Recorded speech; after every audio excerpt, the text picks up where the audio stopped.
This is the Zone Football League. Welcome back to another episode of the Zone In podcast, where we talk everything zone football across Newcastle. As always, I'm Mason. Joining me again this week, I have Cameron by my side. How are you, Cam? I'm doing great. Hopefully get to experience more football this weekend than last weekend. Well, that can't be hard when we experience absolutely zero. Yep. We have guests today down on the lounge who, we're in that boat, pardon the pun, with the rain, but didn't get to play, but looking to get on this weekend. Introducing everyone from the Stockton Sharks. Andrew, reserve grade captain, committee member, just general all-round helping Rolo at the club. I'm Rolo. Not many people know my actual real name, Matt Ralston, but yeah, Rolo. Bit of everything, really. Usually go by Logie, that's what everyone calls me. But yeah, play for the first team. And I'm Nima. I'm the head coach of the first team, and obviously occasionally playing in resis and thirds. Okay, that is interesting because I have got a few notes given to me by Brent, both good and bad. But yeah, he didn't mention that one, that you're also playing in the squad. Maybe did he forget to mention that for good reason, or? I'm not sure. I think I'm still sitting third in the table in terms of goals scored and assists. Oh, there we go. That maybe says more about the rest of the boys. But no, Nima, while you've got the mic, I guess we'll start with you. New to the club this year as head coach. The team getting promoted from Zone 2 last year. Give us a quick rundown on how that appointment came around, and you've got quite a resume coming into this job as well. Noted here, you've got your A license in coaching. Definitely, I can't imagine that'd be few and far between in Newcastle. Wouldn't be too many guys as experienced as yourself.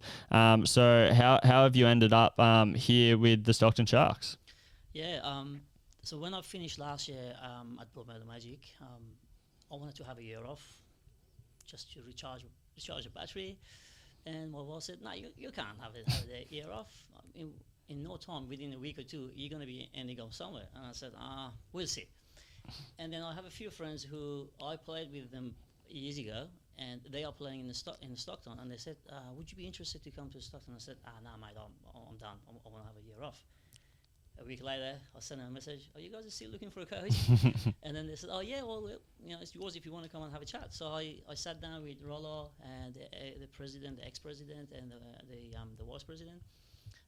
We sat down, we had a chat. They told me who is the squad. So I saw many players, with the ex-NPL players with great experience.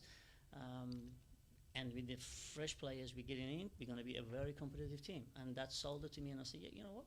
I'll take this gig." And it's close to home because I moved to Madawi. Mm-hmm. The travel is not too much. It's only 15 minutes or so. And I found these guys a true gentleman. I said, I enjoyed Rolo's company during that talk. And I said, "You know what? I'm just going to have a crack at it. And yeah, I'll get the gig." Yeah. Nice. Well, I couldn't help but notice as well when you were speaking, Rolo's over there having a little chuckle to himself. Rolo, do you have a different side of the story of maybe how this came to be? All very accurate. To be honest, I was the one that received all the job applications. I do all the sort of the logistical stuff. We had a fair few applicants, and then, like Nima said, he's come through sort of at the back end of the window, and I knew who Nima was. His reputation kind of precedes him. And yeah, when his name came through, I was kind of gobsmacked that he would even entertain the idea of coming to little old Stocko. But yeah, it all just seemed a perfect match, him moving to Madawi closer. I chuckled because he mentioned the 1,000 games plus worth of NPL experience we had at the club last year, and we sold him on that, and probably got him over the line, and only to maybe 2 months later that we started to learn not many of those blokes were going to be there still this year, which has been a shame, but I think he's still enjoyed himself regardless. we got rid of all the has-beens, as we said. So all those washed-up blokes sent back to NPL or to the retirement village where they belong. Yeah, so.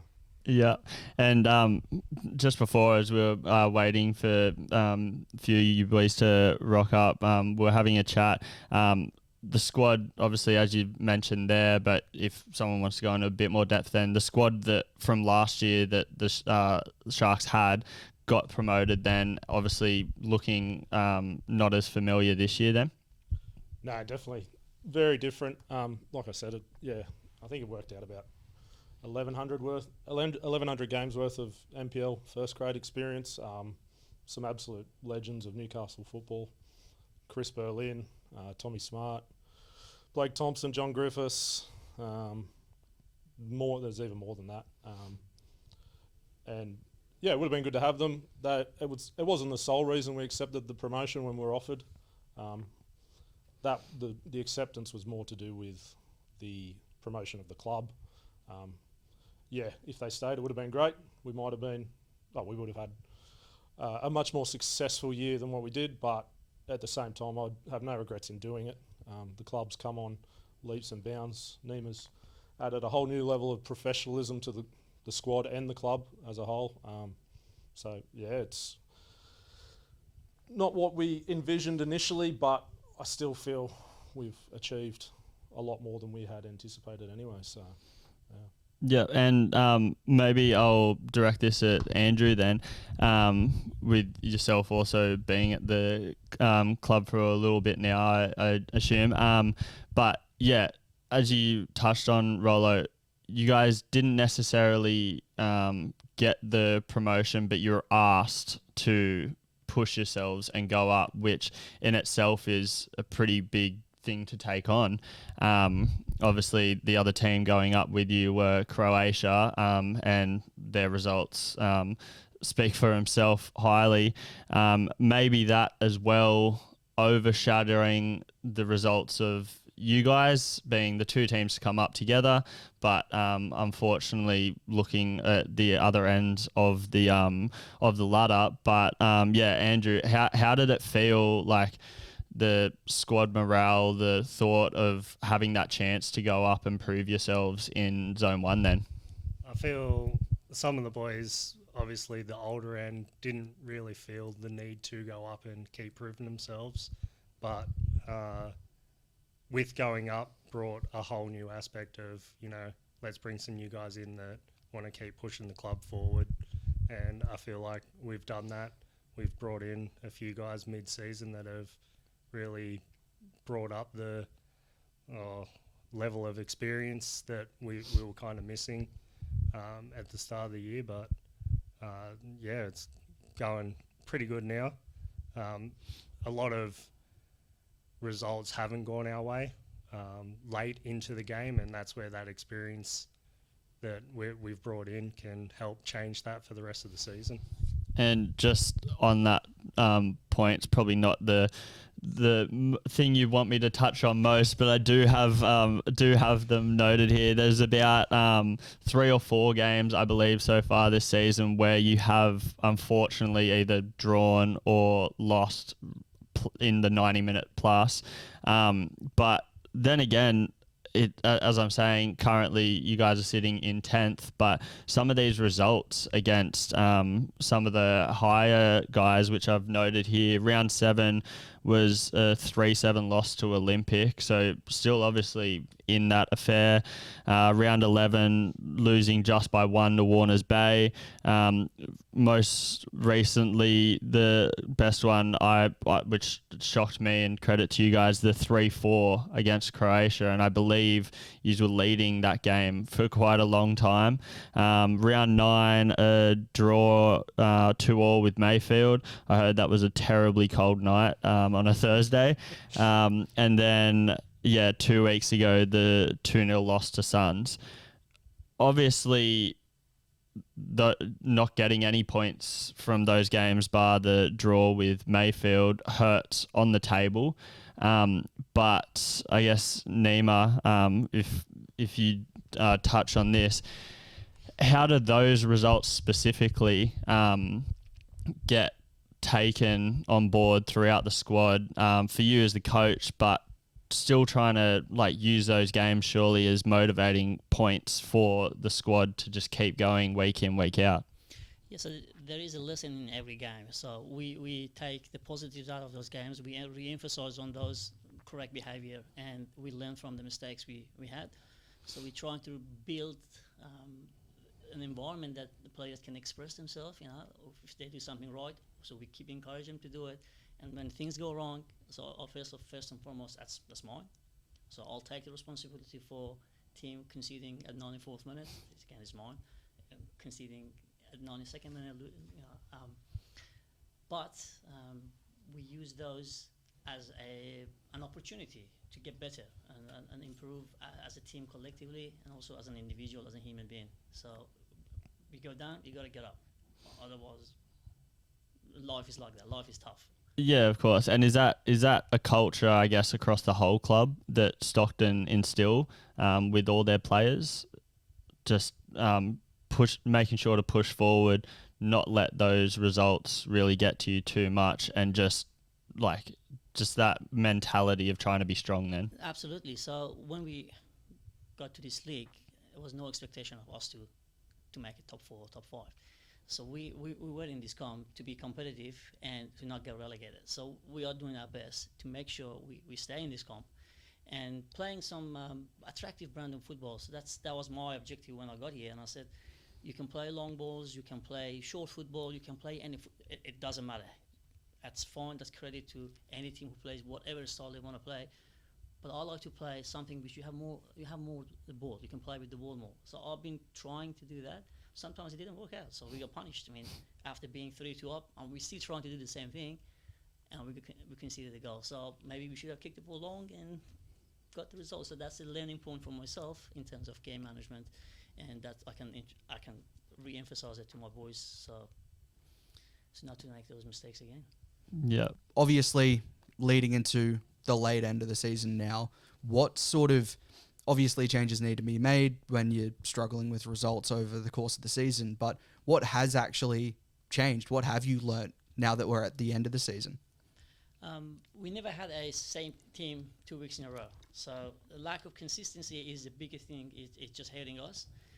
Consistency in terms of players' availability and consistency towards our own performance. So some days we are a maximum pick, and then next time we need a little bit of re-emphasize in the halftime to go back to how we've been playing. So the mentality is the biggest key, in my opinion. So we always had the work rate no matter who we played. Until the last whistle, we work hard. Nothing to do with the fitness or work rate. But switching off at some critical moment of the game, that costed us sometimes. So this is something for us to learn and just get better. Man. Maybe to lift the mood a little now. Hey, it's good to talk the brass tacks, but Alex, then for yourself, maybe statistically the shining star of the squad at the moment in that midfield. 15 games, 4 goals from midfield isn't too bad of a hit rate, and then last week we put the best and fairest votes behind closed doors, but you were still very much in the running for Zone 1 with 13 points in that best and fairest. I think Andrew touched on as well, you were new to the club this year for Zone League, but Sharks Junior, I believe. Yeah, I'm not sure how old I was when I left. I might have been like 10 when I left, so I was very young. Yeah. Then I moved into town. So I was at Jaffers for most of my junior going up into senior, and then I kind of wanted to take a break from NPL just with other commitments with like uni and work. And a couple of boys from Stocko were actually messaging me, asking me to join. So I wasn't sure what I was going to do, and then I was just like, I'll join. So they sent me Neighbour's number and flicked him a message, and then yeah. So you went straight to the coach. They just sent me his number, and I just messaged him asking if I could join, and yeah. And from that, has that maybe made you like a coach's pet for the season? No, or? come on, no, don't. Yeah, no. I do compile the stats every week, and there is a coach's award each week, which may indicate otherwise. Yeah, okay. Fair enough. No, but he earns it. He earns every single point he gets. Players player and coaches player. And the refs player as well. The refs love him for some reason. Yeah, well, that is how the best and fairest of the league is. So maybe the coach, the ref's pet more so than the coach's pet. I do love a chat on the field with the refs, Yeah. so maybe that could be something. But He never missed a training session, so he's one of Yeah. the Well, there you go. always got to be committed. Yeah. Love his commitment. Yeah, and Rolo, back to you then. Alex saying about he left Stocko, came back, saying he left because he moved to Lambton, which is obviously very far away from Stockton, especially compared to yourself being a Foster resident. Yeah. Tell us, why, I guess. why Stocko and why living in Foster? I'm an idiot. No, I've only ever played for Stocko. Started when I was 4. Just been on the committee since I was 14, I think. I started as... I can't even remember what the job was back then. But So is that even legal? What are you probably doing not. at 14? It was the 90s. Mum and Dad, both life members. I'm a life member. Yeah, been on the committee 25 years now, I think. I just can't really envisage playing for anyone else. I've played one game of soccer, not for Stocko, actually for Mayfield seniors. Played a trial match, did pre-season with them, played one game, pulled another shirt on, hated it, and went back to Stocko. Yeah, and then I think they do notoriously have terrible looking kits, so I understand that. I'll say it every time. Rugger hates me for it, but well, I'm pretty sure he's the one that designs them. So yeah, that's why I hate them. That's why you think they're bad, and that's why they are bad, probably. But yeah, I enjoyed my time there, but yeah, it just didn't feel right. And then when I moved to Foster 4 years ago, I'm a school teacher, got a full-time gig up there. My wife's from Foster. Moved to Foster. I was going to have one more year at Stocko. Then Southern got promoted into our comp, and I didn't think playing for Southern. The Southern's ground's 200 metres from my house, so I can hear them train. I didn't think playing for Southern against Stocko was the best idea. There would have been probably 25 blokes available for third grade that week to come and kick the buggery out of me. So yeah, I didn't think that was a good idea, and yeah, I'm a sucker. Can't help myself. I got a little goal, and I've played a lot of games, too many games some may say, but got a little goal of ticking off some numbers in the next 12 months, and that might be time, but I've said that 3 or 4 times now, so yeah, it's all right. It's only an hour and 45. It's not that far. It's easy drive, obviously. Sometimes I whinge, and there's blokes in our squad. I whinge about driving an hour and 45 for a game of soccer, but then there's blokes we've got shift work miners in our squad, and they drive an hour and 45 to work every day. So I can't really whinge for a game of soccer. So you're saying is then as well, sorry, how many years you've been involved with the club? Surely by now you're a club legend, if not actually on a wall, but people... Yeah, my old man gets that before anyone else. I don't know. That's a good question. We've touched on already, coming 10th in 17 games. You have got 2 wins, 2 draws, so sitting on 8 points, just above that relegation spot at the moment. Obviously not the best position to be in, but then looking back at previous seasons in Zone League, you go back to last year, finishing up second, only 5 points behind Croatia in first. Looking at this finals run, obviously you two boys would have been around and involved with it, but there's definitely got to be some moments you can reflect on here. I've got round 1 of the finals, you beat Southern 4-1. Round 2, lost to Croatia 4-2. and then round 3 lost to Southern 5-1. Is there? Yeah, what are we? About 11 months on. I still can't explain that one. I don't know what happened. Yeah. There was a lot of reserve graders. Yeah, not to make excuses. We had some late season injuries last year. And a wedding. And then a wedding.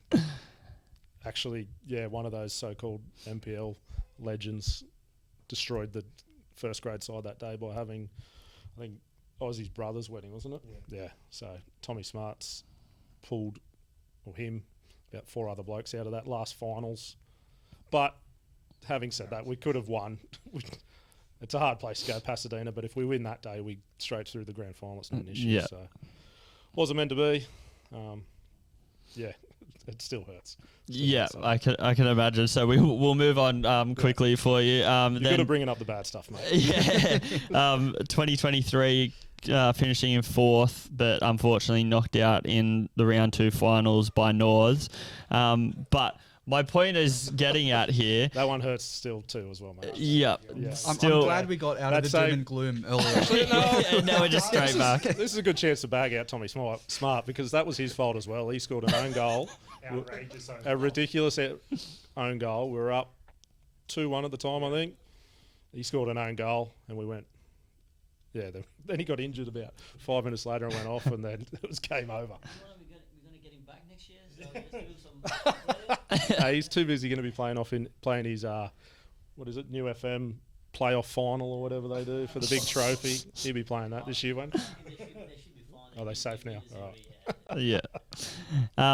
But yeah, my point being that the last 2 years have been well for the club in finals and obviously building up from there. And you would probably be able to answer this for me. When did the club join into the Zone League competition? 2011. Yeah, 2011. Okay, so you've been here since the start of. Yeah, I think it was the first year of inner district. It might be the second year of inner district. 2011 was when Zone Was that the Football first League official? started. Yeah, right. Yep. So, yeah. The longevity of the club has been there the whole time, though, because you see, if you dive into the archives, a lot of clubs have dropped out since the inception of the competition.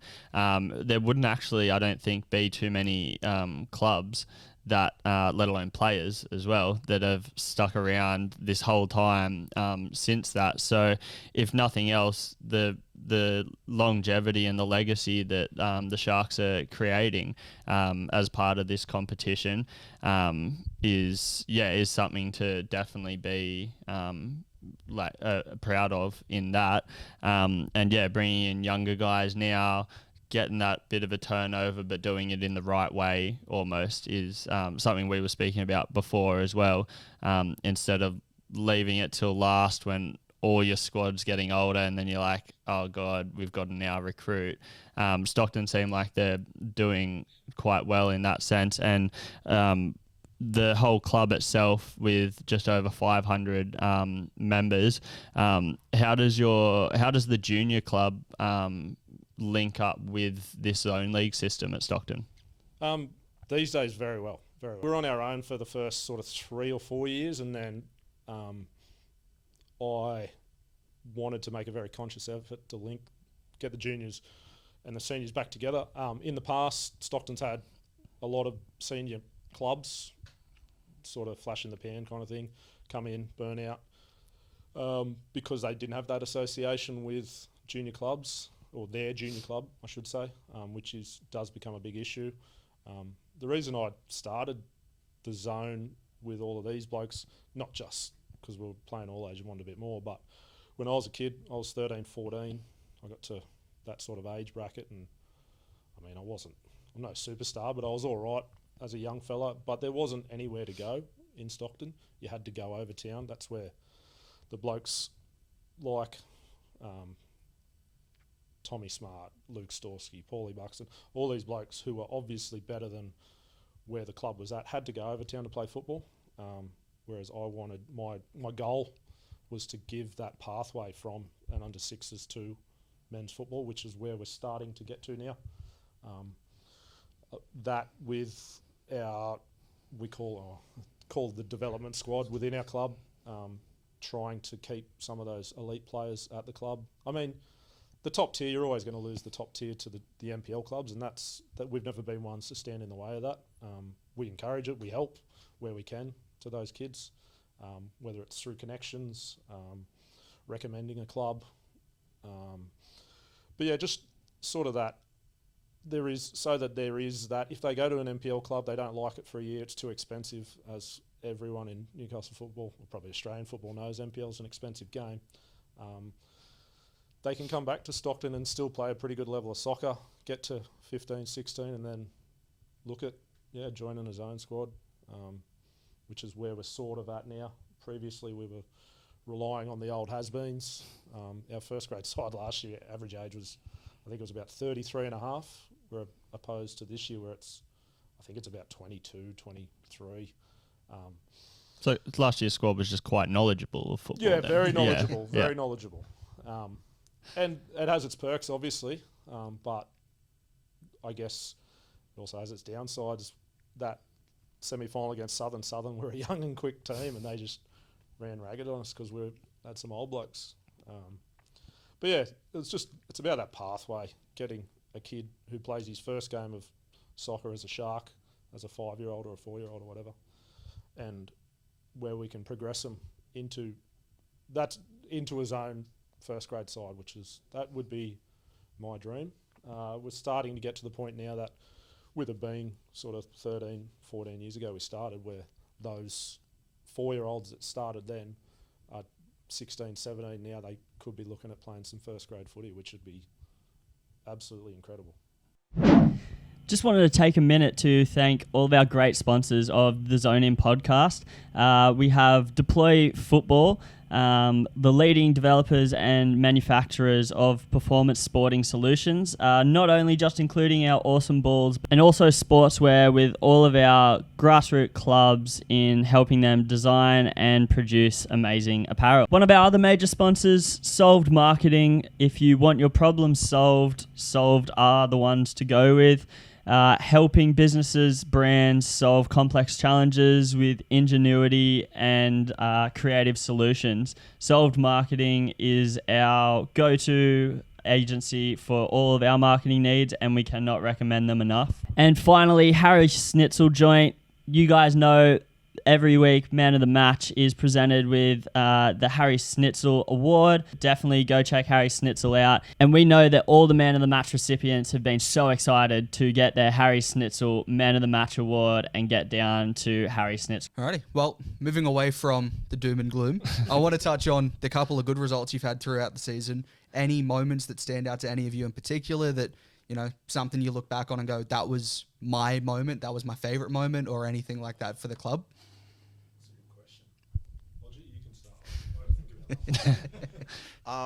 It was probably another doom and gloom day, but if you're talking about like special moments individually, I was going to say against Croatia, the first time we played them, we went 1-0 up. I'm not sure how far into the first half, but that really... 16 minutes, mate. 16 minutes, there you go. And that really brought the morale of the whole team up. Everyone really believed, we knew we were the underdogs, but we go into every game like we can beat every team in the comp. So, yeah, going 1-0 up at half-time, and the half-time chat, everyone believed we could win, but as you said, we're a young team. We just lacked that experience and just a couple laps in concentration, and teams just punish us too easily sometimes. But not to tell you how to do your job, mate. Ask him who scored that goal against Croatia. Who scored the goal? Oh, me, yeah. It was me, yeah, sorry. Yeah. No, I was sitting here waiting for him to admit it, full well knowing that it would have been him. Yeah. Yeah, no. Soak it up, Lodgy. Yeah. So, yeah. Another. I've got a funny Yeah, go ahead. Name is ready. So against Azuri, playing midweek at their ground. First half, 3-0 up. We had a couple of chances, they did as well. Half time, 3-0. Just give them the information they needed. Just stay focused, boys. Don't fall asleep, etc. Within 3 minutes, Azuri scored 2 goals. So 3-2, and then now we are just panicking, and I'm on the sideline. Come on, here we go again. Was that one of those blood pressure, heart it attack was blood moments? pressure, yeah, so yeah, heart rate was just 100 miles an hour. And then I'm telling Alex, stay back, don't bomb forward. And he's going, and I said, Alex, sit deep here, don't bomb forward. Game finished, we're shaking hands. He's telling me, why are you shaking hands? We haven't won the game. And I said, we won the game. No, game is 2-2 draw. And I said, no, man, 3-2 off. Yeah. So, yeah. Tell us about that. No, I don't know. I didn't even realise we were 3 goals up, and I'm not sure where my mind was at. And then as soon as we conceded 2, and we were on the back foot a fair bit for that second half. So you were just thinking Nima was going full Jose Mourinho, park the bus. Yeah, I don't know. I was just trying to bomb forward, get the winning goal, and then I remember Soch made like a really good save in the dying minutes, and I was like, oh, good save, Soch. And he's like, job's not over. Like, we still have to win the game. I'm like, oh, we're drawing. I thought we would have lost. And then everyone was like, not as sad as what I thought they'd be. and then I said to someone, I think it was Bailey on the team, I was like, oh, I can't believe we just lost. Oh, we drew or lost the game. I forgot what I said. And then he didn't say anything back to me. So I was like, oh. And then people started telling me that we won. And then, so it did brighten my mood a fair bit. But I don't know. That was just a really weird night. But yeah, no. Going from a loss or a draw to a win like that must have been a great moment. I will say that's exactly how Lodgy plays football as well. Just chaos, running around like a madman everywhere, in everything. Not sure he knows what's happening all the time, but that was very funny to watch. My moment, it's not really a result as such. It's more of something that happened as the season progressed. We had a young bloke show up to pre-season for, I think he's from Tilligary, Bales. From Tilligary, 17 years old. Whilst he's not the dream that I said I envisaged from Sharks Junior, but this kid showed up to pre-season. He only ever played junior football, never played against men, or especially in his own competition. I think at the start of the year, we had a coaches meeting.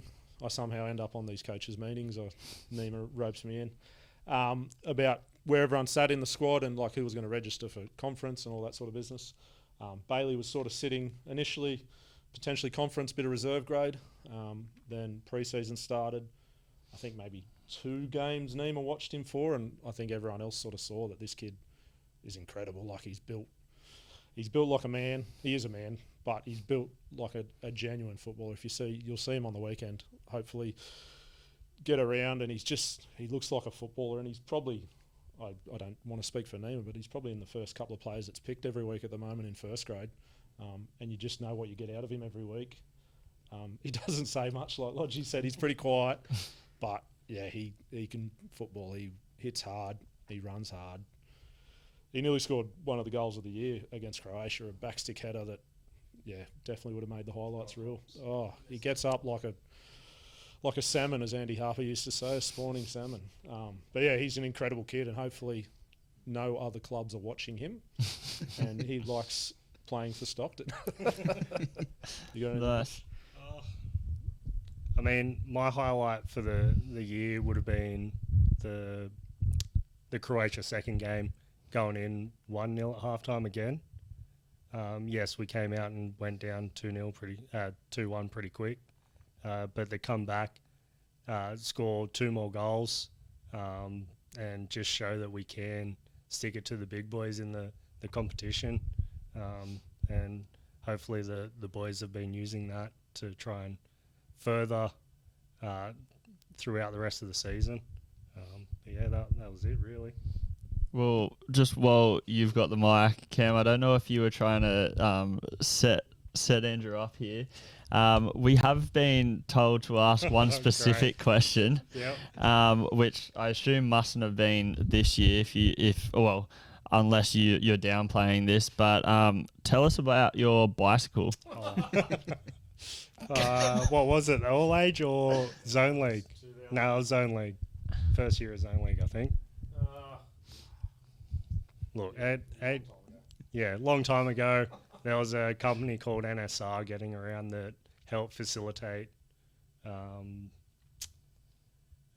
going over to America for college and playing over there, and that was pretty much the thing that sealed it.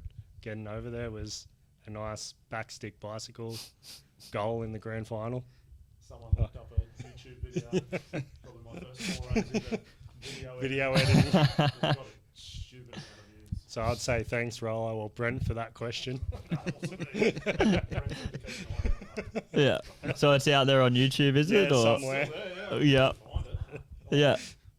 Well, if you do find it, send me the link and we'll put it on the socials because it definitely sounds like something we need to resurface. Being There's a really bad crossbar challenge video on there as well. Horrific. And finally, then we're talking about videos and stuff. Something that some people might not know, you guys actually live stream all, and Nima was saying all 3 of your grades on Sharks YouTube. Who had the idea for that? And like, it's obviously working, I guess, or at least facilitating more eyes for you guys. But yeah, I assume you may have had a part in it. Always the ideas, man. Yeah. So. It may or may not have come about the fact that I live in Foster and my wife and I had a baby this year, so getting to games wasn't as easy.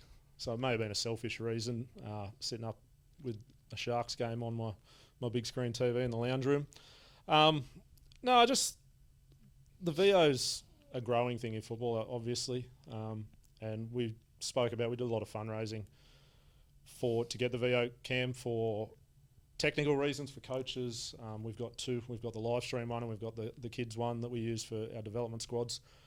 Some of the coaches will video a game. Then if they have a wet training session, like obviously can't get onto Corobba, the coach we've got a TV in one of our change rooms that we can use, or coaches will go over somewhere with their team, show them a few things on our on what they did on the weekend. Nick Sloan, who he coaches one of the dev squads, and I know he's done a few nights where sort of sits down with his teams and looks over what's going on. It's such a big thing, especially with my school teacher hat on. You can tell kids everything you want them to do, but not every kid's going to learn that way. So many kids are visual learners, and if you can put it on a screen in front of them and show them this is what I want you to do instead of what you did here, it can just make such a big difference. In terms of the live streaming, yeah, we do. We stream all 3 of our games. Sometimes I wish we didn't in conference. We haven't had a great year, especially, was it last week? I found myself in goals, conceded a penalty inside 2 minutes and got a yellow card. So I kind of wish we'd turned the streams off for that. But I think it's cool. Every week, we sort of get anywhere between 200 and 500 views on the Shark Tube channel. And yeah, I just think, why not? If you can, why not? It was a bit of a pain in the rear end at the start of the year trying to get it, especially the connectivity and all that sort of stuff. But now we've got it down pat. It almost runs itself, other than Bish setting it up or me. Yeah, it kind of runs itself. And yeah, we've got a lot of feedback.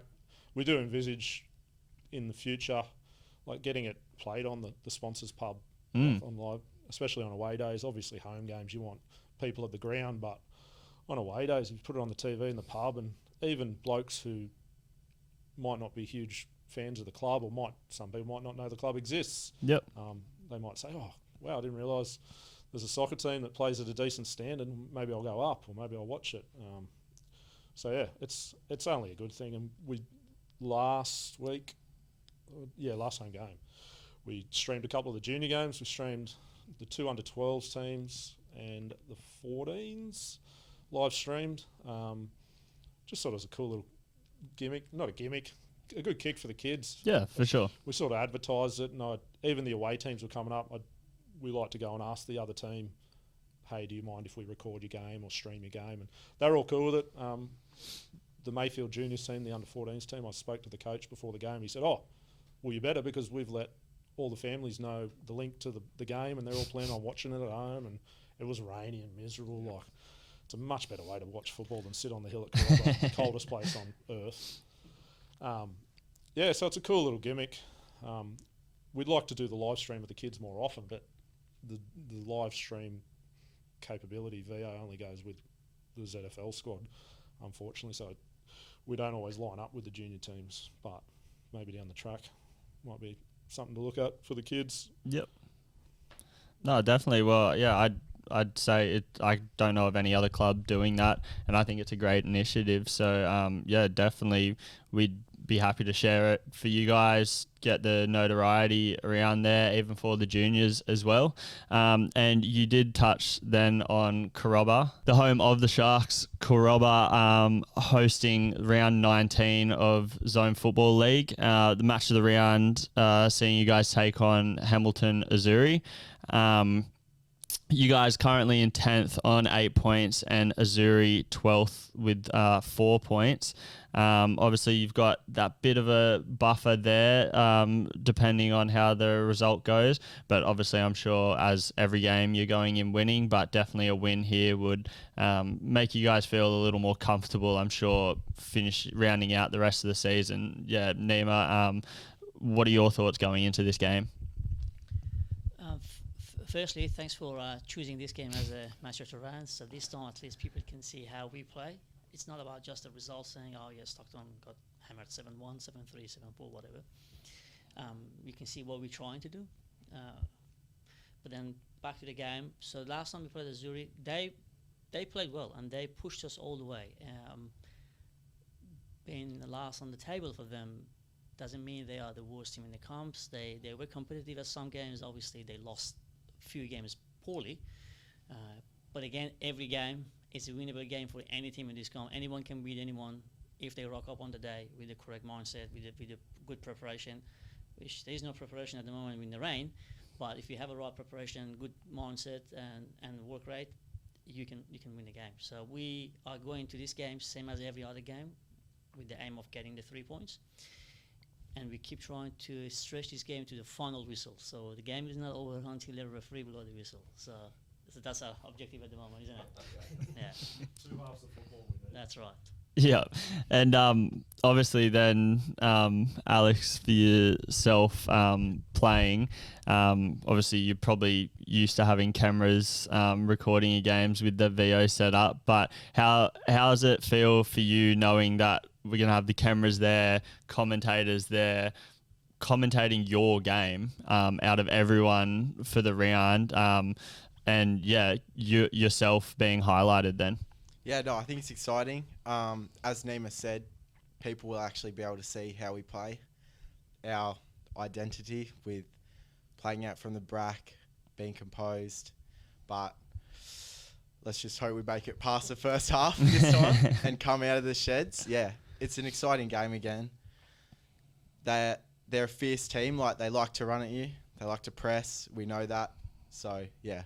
We have Olympic on Wednesday, so we're looking to get a good result there and then keep that on to the weekend.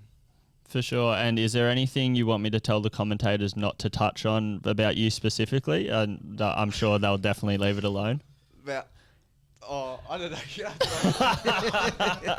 No, that was just a stitch up. But yeah. We'll make sure to ask you after the game for an interview. And then we'll ask you what the score was. Yeah. No, that's a good point. Hold him accountable. Although for if sure. we do lose, if I know we lost, that might be a harsh question. But Are we live? Do we have a bleep button on Sunday? No, we are looking. We're going into the game like we're going to win. So you can ask me that question at the end of it. Well, yeah. Unless Cam, you have anything else, guys, you have anything else, we'll save Logie any more trouble here, and we'll say good luck for the weekend, and we can't wait to see you guys, put on a show against Azuri, and as always, something to remember, Logie, for yourself, that Harry Snitzel Man of the Match award is up for grabs. The commentators Man of the Match. So yeah, if not the result you're playing for, definitely. They do love a skinny uni student too, don't they? Yeah, seems to be the pick sometimes, but yeah, great having you guys on. Cheers for coming in. Thanks, boys. Just thanks to you guys. Thanks for everything you're doing for Zone Football League. It's a new level this year. I haven't been here for 12 years or whatever we've been in it. It's genuinely exciting. Obviously, we probably should big shout out to our sponsors. We got General Washington Hotel, Club Stockton. They're our two big ones. WLS. We have a lot of sponsors at different levels, but they're our main ones that help us do what we do every week. And Yeah, cheers. Awesome. Thanks, guys. Cheers. Now we'll just take a second to look at some of the games to watch for this weekend. We've obviously spoken with the Sharks. They're on the lounge. Their match of the round for this weekend we'll come back to in a second. Though the other games that I've picked out, Cam, for this weekend in Zone 1, Saturday 2:30 kickoff, we've got Cardiff City in 6th place, 26 points, coming up against 5th place, Mayfield United on 28 points over at Evans Park. Pretty close game there. 1 place a difference, 2 points splitting that. Give us your thoughts on this one. It might just be the fact that I've only seen Mayfield out of the two teams this season, but I just have the feeling that Mayfield will win. I don't know. There's pretty much no logic behind it, aside from the fact that I've seen Mayfield play. Yeah. But yeah, look, I think obviously you head into that. They've got the advantage of being a couple points clear. Not enough to be safely clear, but I think that's probably going to be enough for them to go, you know what, this isn't safe. This isn't 100%. Let's just make sure we get the win across the line. Yeah, 100%. And yeah, look, whoever gets the points on this in this game keeps himself in the finals running, and the other one you've almost got to think like that grip on finals is slipping away. So definitely a big game out of these ones, and I'm gonna have to go Mayfield United here as well. I think across the board they're quite strong. We have seen them on Match of the Round twice. Both performances pretty good. But yeah, I still wouldn't count Cardiff out. No. It's probably going to be a very close game. I can't see it being a blowout, but yeah, Mayfield for me get the win here. Then we look down to Zone League 2 on Saturday, 2:30 kickoff as well. We have Cooks Hill United in 3rd place, 32 points against Jaffers 6th place, 28 points over at Fernley Dawes Athletics Field. We were talking earlier in the podcast about that middle ground of Zone 2, and this is the epitome of it. 4 points across 3 places, and Jaffers have to think to themselves, although being in 6th, only 4 points behind 4 points behind 3rd place. Their season's not over yet. No way. No, when you're that close in points, I think it's never over. It's been crazy. We've said it before that it's crazy how close all of the divisions are.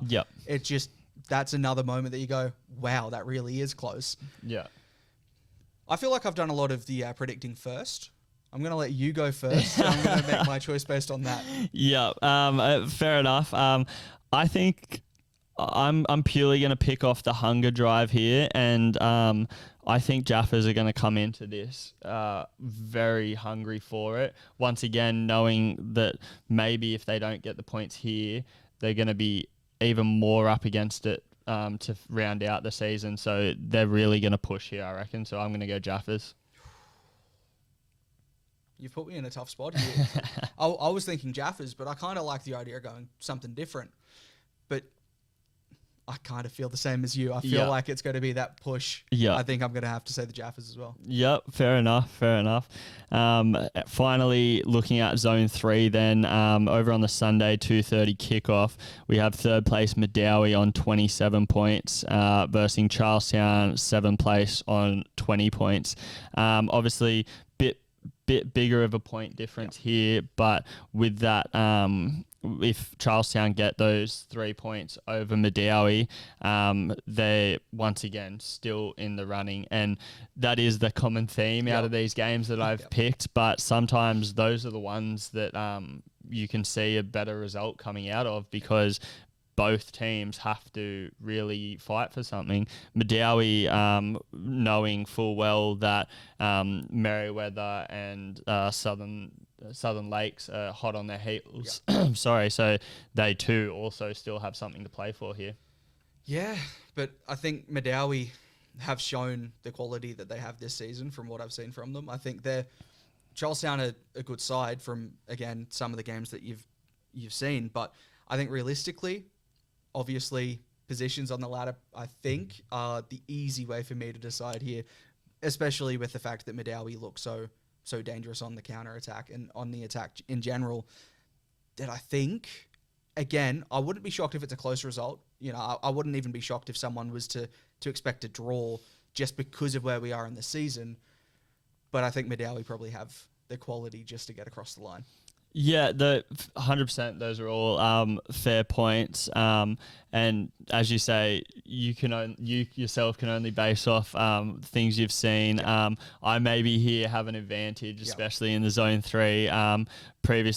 Most recently playing against Charlestown, and they have come back so strong in the back end of this season that it's probably fairer for both teams to say a draw here. But I can definitely see Charlestown pushing Madawi here and maybe getting that little upset. So I'm going to go Charlestown. We've disagreed. There we go. We have. There we go. And then finally, as we touched on before, the match of the round, Stockton versus Azuri. Look, nothing against Azuri here, but after talking to the Stockton boys, they seem pretty switched on, focused, and playing at home, having this opportunity, I can't see them letting it slip. I think realistically, both of our tips for this one would have been dependent on who was on the couch.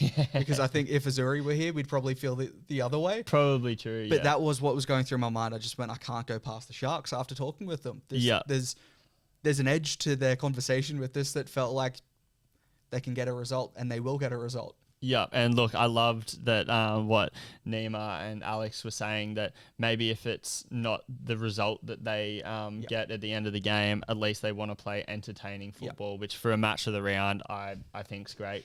Yeah. Those are our tips for this week. Obviously, nothing to review from our last week's episode as there was no football. So far, I've got nothing wrong. True. That's great. You've got a 100%, 0% hit rate, but either way, we'll see how this weekend goes, and recap on the next episode. Thanks for watching, and we'll see you next week. This is the Zone Football League.